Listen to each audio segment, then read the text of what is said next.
What's up guys, it's Tommy here and welcome to a brand new football video where we will talk about the Champions League draw, because there has been some epic titanic ties, and also you have to know that Manchester City, Pep Guardiola's side, will know their fate of their appeal against a 2-year ban from European competitions by UEFA.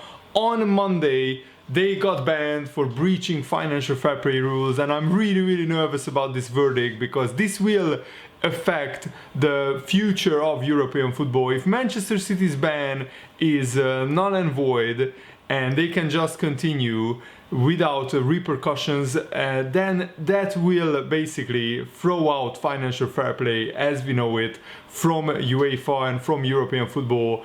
And then the likes of Paris Saint-Germain, Chelsea, Man City can just go crazy, spend all the money in the world that they haven't earned properly, and just win a lot of trophies and titles. And that's what Manchester City have done previously, and I think that Paris Saint-Germain should have been banned as well, but because they have some members in the higher ups at UEFA, which is also very shady in my opinion, they didn't get banned from European football. But Manchester City might, because UEFA have a pretty solid case, but we don't know whether that appeal will be successful or not. But now let's talk about the Champions League football. But before we do that, let me know, what do you think about this scenario? Do you think that Man City will get banned for 2 years? Do you think that they will reduce it for 1 year?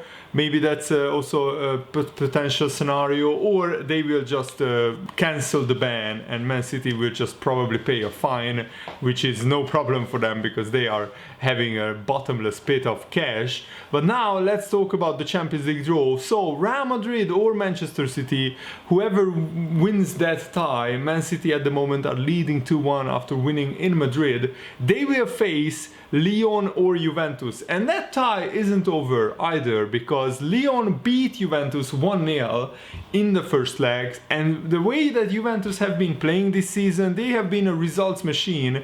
But if you actually look at the stats from Juventus, they are not really dominating games, they are not really creating many clear-cut chances every game. And the fact that Ronaldo is scoring so many goals, he has like 26 goals in 27 games in the Serie A, something crazy like that, is a testament to how good he is at like 34, 35 years old. I think that Juventus will go through because Lyon, they haven't played any football for like 3 months because the French league got cancelled, and also Real Madrid are in great form, so that's not a foregone conclusion that Real Madrid can't win against Manchester City, especially because it's not in Manchester. The games will be played in Lisbon, Portugal in August.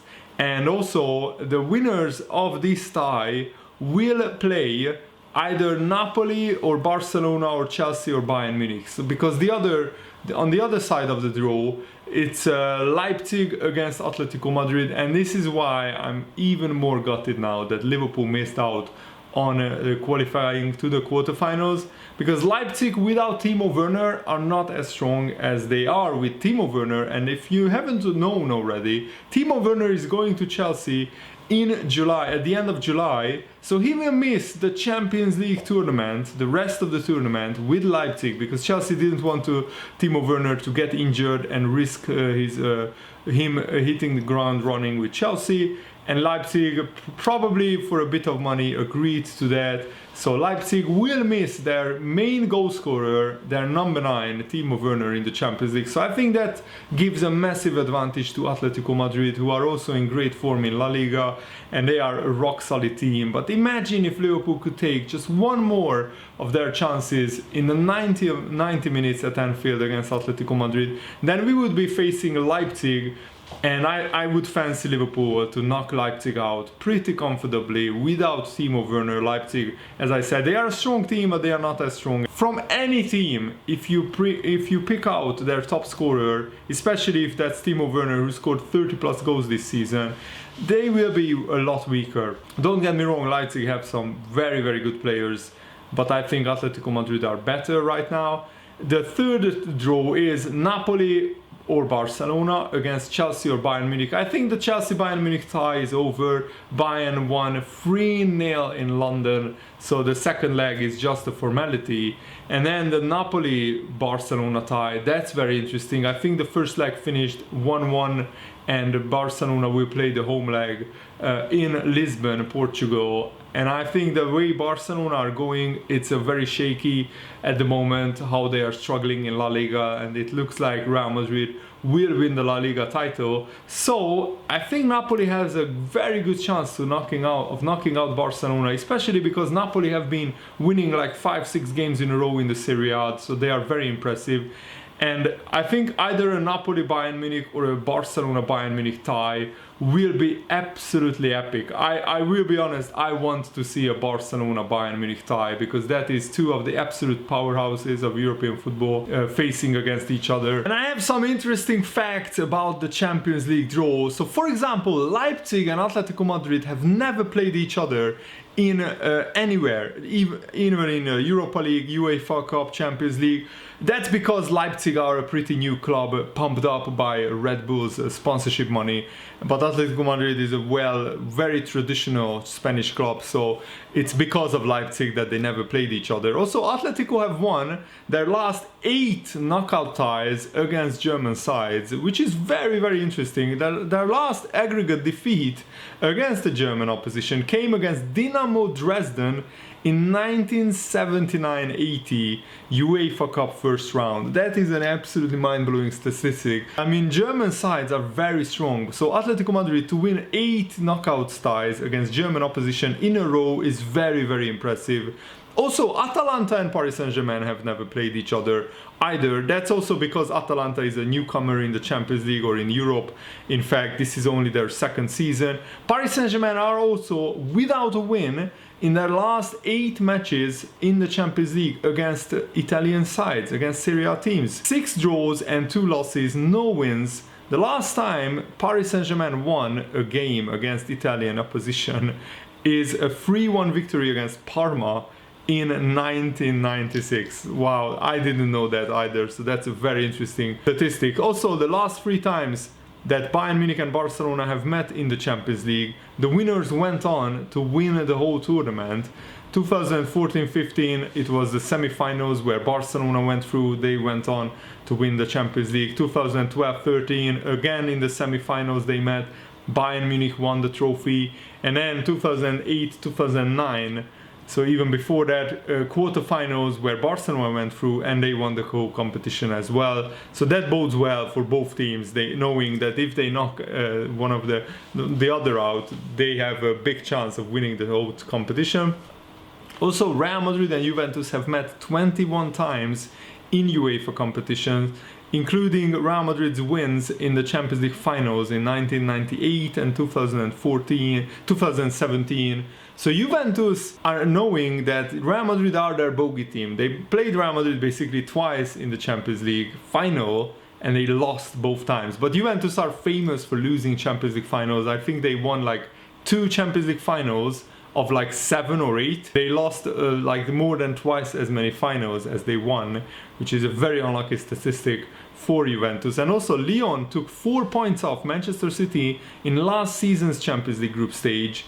3 points when they shocked Man City, winning in Manchester at the Etihad Stadium, and that was probably a Fekir masterclass game as well, if I recall. So it looks like even if Man City get Lyon in the quarterfinals, that's not a foregone conclusion. Lyon have the numbers of on Manchester City so far in the Champions League. My girlfriend is a Barcelona fan, and she just got home from work, and I was just telling her the Champions League draw, and while telling her, I was realizing that Barcelona actually got the hardest route to the final possible. That's incredibly hard. I mean, they have to knock out Napoli to get to even to the quarterfinals, and that is an incredibly tough team, Napoli. Liverpool know full well how tough they are. I mean, Napoli got Napoli beat Liverpool in the Champions League at home back-to-back games. And then if Barcelona knock out an informed Napoli side, then they have to knock out Bayern Munich, who are Bundesliga champions. They are as strong as ever. They won 7 Bundesliga titles in a row, I think, or 8, something crazy like that. And they are like one of the strongest 5 teams in Europe. Just to get to the semi-finals, they have to knock out Napoli and Bayern Munich. And then if they want to get to the final, they will probably have to knock out Juventus, Real Madrid or Manchester City. I mean, that is an incredibly tough road to the final. And then the Champions League final will be probably against Atletico Madrid or Paris Saint-Germain. The 4th tie is very interesting, I think. Atalanta against Paris Saint-Germain. Atalanta, the free-scoring Serie A side, who are comfortably finishing in the top 4 once again, just like last season. And if you take it into account that Atalanta have never been in the Champions League before, and now they are really having the best time of Atalanta's history, and also they are the top scorers in the Serie A, and they have like some of the most clear-cut chances created in the whole of Europe. I think they created 121 clear-cut chances this season, which is like up there with the likes of Bayern Munich, Manchester City, Real Madrid, Barcelona. So Atalanta are one of the best attacking teams in Europe. Defensively, of course, they are not as good as some of the top teams, but Paris Saint-Germain will have some very, very tough job to do if they want to knock out Atalanta. I mean, PSG's defense is okay, but it's not like world class, not as good as the defense of Liverpool or Atletico Madrid or even Juventus. So Atalanta, Paris Saint-Germain could be a very, very high scoring quarterfinal. And remember that all quarterfinals will be one-legged ties, and the winner of Leipzig or Atletico Madrid, the winner of the tie of Leipzig Atletico Madrid, will meet Atalanta Paris Saint-Germain. So there will be a team in the Champions League final who don't always arrive there. I mean, Atletico Madrid played a few Champions League finals recently, but they all lost them all to Real Madrid. So they, I'm sure, have very high motivation, especially after knocking out Liverpool, to go all the way in the Champions League. And I mean, if you knock out the Champions League holders, the best team in the world, Liverpool, then you have every chance of winning the whole competition. And I think Atletico Madrid are one of the favorites alongside Manchester City, Bayern Munich, and also Paris Saint-Germain. I don't really see Juventus as clear favorites. Real Madrid, since the restart, they have won every game bar one, I think, in the La Liga, so they are maybe one of the favorites as well. So there, I think it will be either Real Madrid, Man City, Bayern Munich or Paris Saint-Germain. I think one of these 4 teams will win the Champions League. Maybe Atletico Madrid can get there as well, but I think this is going to be a very, very fascinating Champions League campaign, and I think that it's going to be really, really tough for all the teams to get used to the new surroundings, because playing in Lisbon, there are 2 big stadiums, I think, in Lisbon, where it feels, every game will feel like a cup final because it's just one game, and it's a pretty unusual Champions League format. It's like a World Cup tournament, but with the Champions League teams in it. So I think it will be a fascinating spectacle. Really expecting very, very entertaining games, because every game will feel like a cup final. Like, all the teams will be playing attacking football. They can't just sit back and try to get the 0-0 so they can win at home.